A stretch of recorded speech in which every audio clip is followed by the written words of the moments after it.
Hello friends, આજે આપણે બનાવશું ભૂંગળા બટેટા, એ પણ એક અલગ જ રીતે. તેના માટે મેં નાની સાઈઝના બટેટા લીધા છે.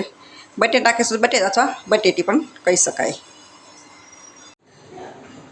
હવે બધા બટેટા બાફી લેશું.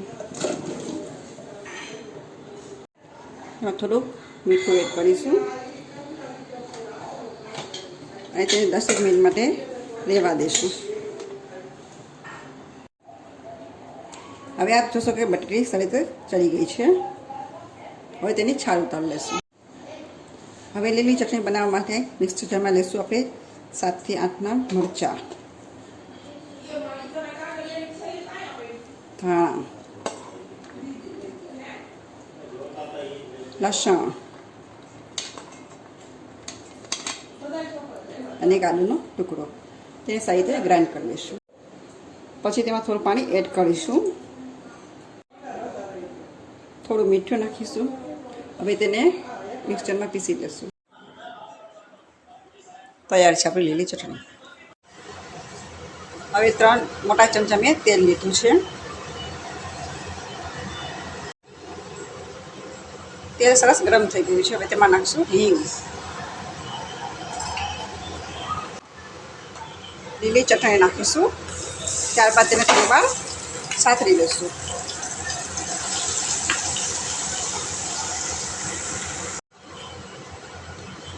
લીલી ચટણી તમારા સ્વાદ પ્રમાણે લઈ શકો છો. તમે કેવું તીખું ખાઓ છો એ પ્રમાણે લીલી ચટણી લેવી.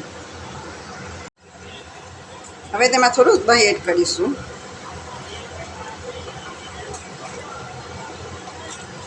દહીં એડ કરીને તેને સતત હલાવવું જેથી તે ફાટી ના જાય.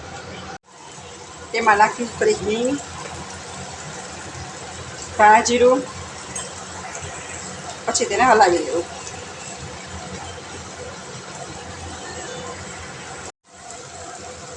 ત્યારબાદ તેમાં સ્વાદ પ્રમાણે મીઠું એડ કરવું.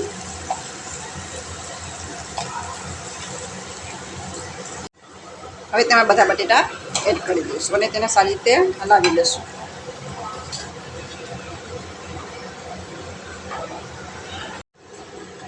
હવે આપણે 1 ચમચી ચણાનો લોટ લઈશું અને તેમાં ફૂડ કલર એડ કરીશું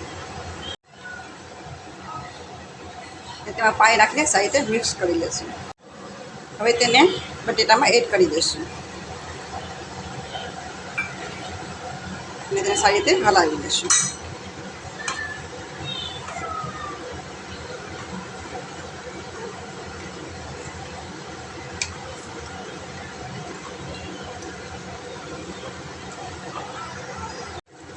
હવે થોડા ધાણા એડ કરીશું અને ગેસની ફ્લેમ બંધ કરી દઈશું.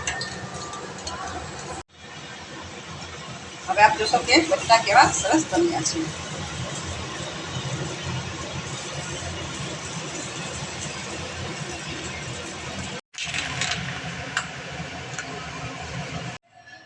તો તૈયાર છે આપણા ભૂંગળા બટેટા. જે આપણે નવી રીતે બનાવ્યા છે. જો આપણે મારો વિડીયો પસંદ આવ્યો તો એક લાઇક કરજો, શેર કરજો અને મારી ચેનલને સબસ્ક્રાઈબ કરજો અને બેલ આઇકન દબાવવાનું ના ભૂલતા.